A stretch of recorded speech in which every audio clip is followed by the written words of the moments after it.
안녕하세요. 지난 시간에 자극의 전달에서 뉴런에 대해서 배웠죠? 뉴런의 구분과 자극의 전달 경로에 대해서 배웠는데 오늘은 흥분의 전도 첫 시간입니다.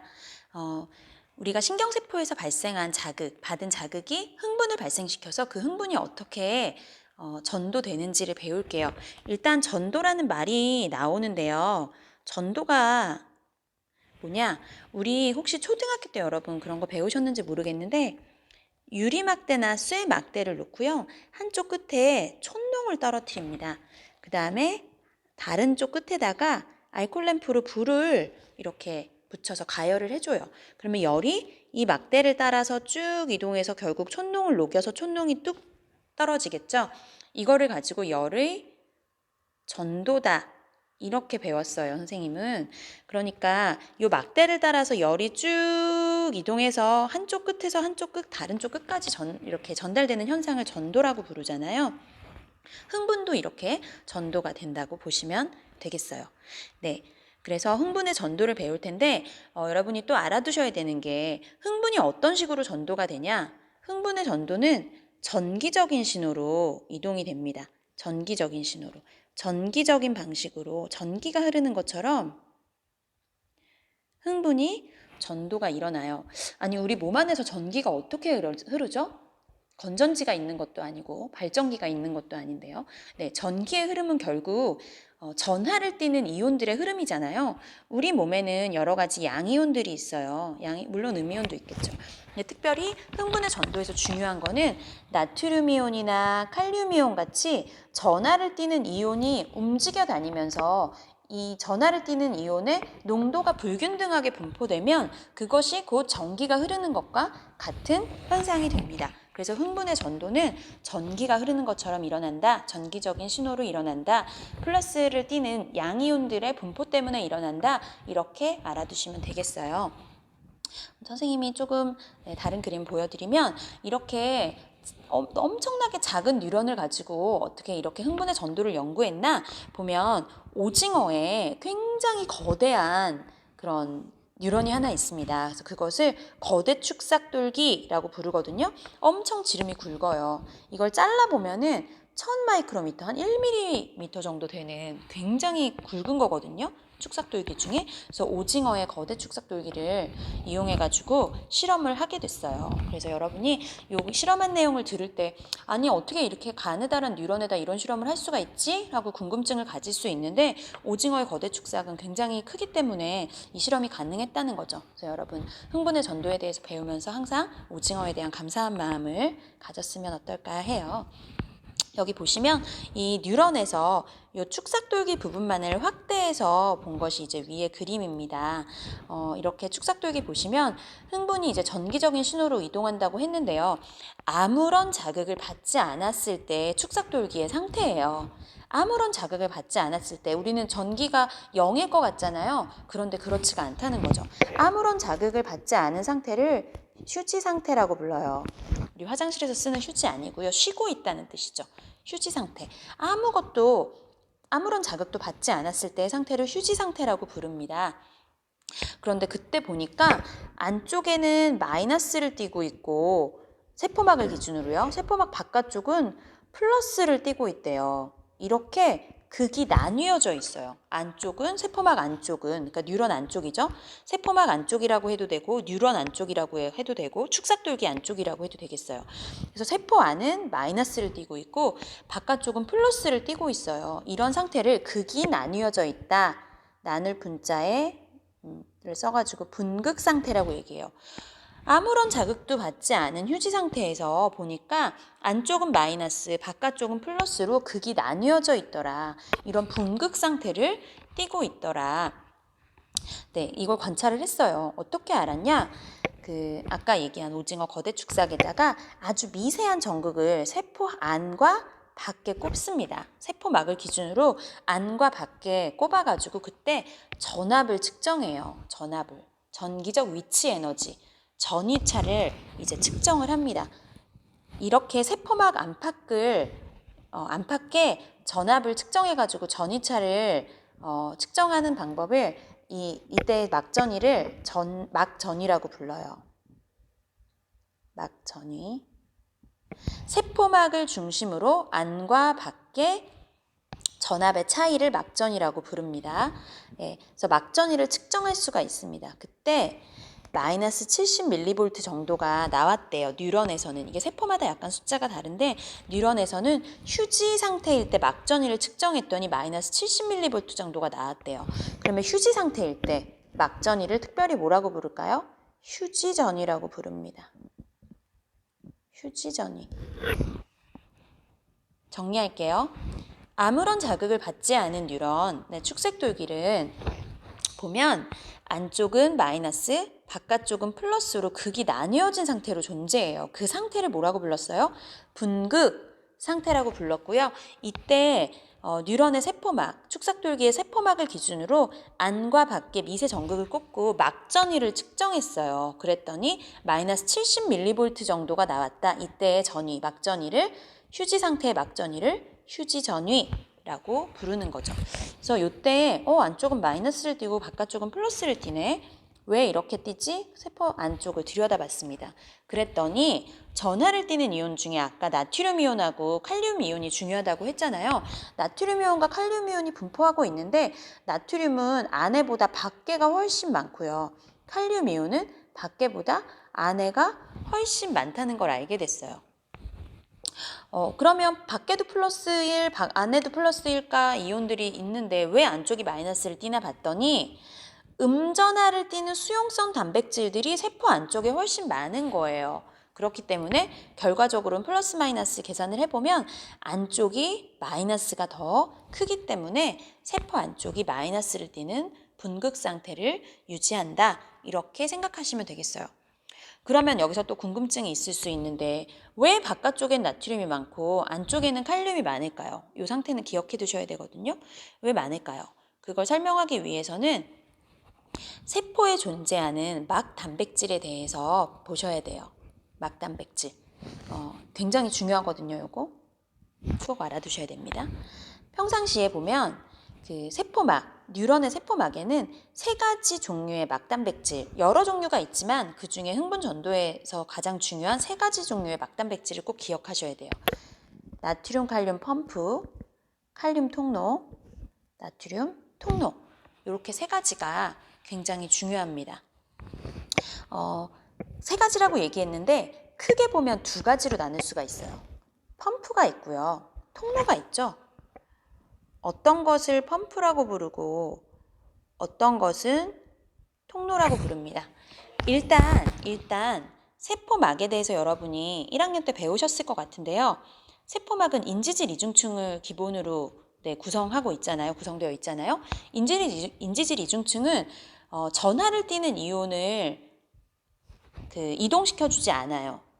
여기를 세포막을 통과할 수 없도록 합니다. 그래서 이렇게 나트륨 이온이나 칼륨 이온처럼 전하를 띠는 이온은 인지질 이중층을 그냥 통과할 수가 없고요. 대신에 그거를 통과시켜 줄 수 있는 막 단백질이 존재하게 돼요. 그래서 이 나트륨 칼륨 펌프, 칼륨 통로, 나트륨 통로는 모두 막 단백질입니다. 막에 존재하는 단백질이라는 뜻이에요. 막에 존재하면서 그런 전하를 띄운 이온들을 통과시켜 줄 수 있는 것이 막 단백질입니다. 근데 그 중에 펌프라고 부르는 것이 있고 통로라고 부르는 것이 있는데요. 펌프 같은 경우는요. 에너지를 이용해요. ATP 에너지를 이용해 가지고 이온을 수송합니다. 이것을 능동수송이라고 불러요. 능동수송이라고 불러요. 내가 에너지를 사용하기 때문에 이온을 수송할 때 원하는 방향으로 한 방향으로 수송합니다. 일정한 방향으로 수송을 해요. 세포막을 기준으로 안과 밖에 나트륨 칼륨 농도가 어쨌든지 상관없이 나트륨 칼륨 펌프는 자기가 원하는 일정한 방향으로 항상 이온을 수송할 수가 있습니다. 반면에 통로는요. 에너지를 사용하지 않아요. 수동 수송입니다. 에너지를 사용하지 않기 때문에 지나만 가게 해주지 에너지를 사용하지 않아요. 그럼 어떤 방향으로 이동하게 될까요? 네, 가장 연력학적으로 안정한 방향으로 이동하게 됩니다. 즉, 고농도에서 저농도로 이온이 이동하는데 길만 열어주는 거예요. 고농도에서 저농도로 이동하는 거 확산이라고 부릅니다. 확산. 수동수송, 에너지를 이용하지 않는 확산에 의해서 이온이 이동할 수 있도록 길만 열어주는 게 통로입니다. 하지만 통로는요, 개폐가 조정돼요. 방향은 조절할 수 없지만, 글씨가 왜 이럴까요? 방향은 조절할 수 없지만 열리고 닫히는 개폐는 조절이 됩니다. 이름을 볼게요. 나트륨 칼륨 펌프. 이름에서 뭘 알 수 있어요? 아, 얘는 나트륨하고 칼륨을 이동시켜 주는구나. 나트륨 통로. 아, 얘는 나트륨 이동을 시켜주는구나. 칼륨 통로. 얘는 칼륨을 이동시켜주는구나. 이렇게 알 수 있겠죠. 네, 나트륨 칼륨 펌프부터 볼게요. 나트륨 칼륨 펌프는요, ATP를 이용해서 능동 수송한다고 그랬죠. 항상 일정한 방향, 정해진 방향, 한 방향으로만 이동을 해요. 여기서 한 방향이라는 거는 나트륨과 칼륨을 한쪽 방향으로 이동한다는 게 아니라 항상 정해진 방향. 나트륨은 항상 밖으로 퍼내고요. 칼륨은 항상 안으로 들여옵니다. 이렇게 일정한 방향으로 이온을 수송하게 돼요. 조금 더 자세히 얘기하면 3개의 나트륨을 내보내면서 2개의 칼륨을 들여보냅니다. 네, 나트륨 칼륨 펌프는 항상 일정한 방향으로 물질을 수송해요. 나트륨 칼륨 펌프는 흥분 전도뿐이 아니라 여러 가지 물질 대사에 굉장히 중요하게 이제 이용이 되는데요. 우리가 아무런 실체 활동을 하지 않을 때도 이 나트륨 칼륨 펌프가 항상 작동하고 있기 때문에 우리 기초대사량의 30% 정도의 ATP를 얘가 사용하고 있다고 해요. 그래서 나트륨 칼륨 펌프는 항상 나트륨을 밖으로 아웃, 칼륨을 안으로 인, 이렇게 수송을 하는 것이 나트륨 칼륨 펌프입니다. 반면 나트륨 통로와 칼륨 통로는 어떠냐?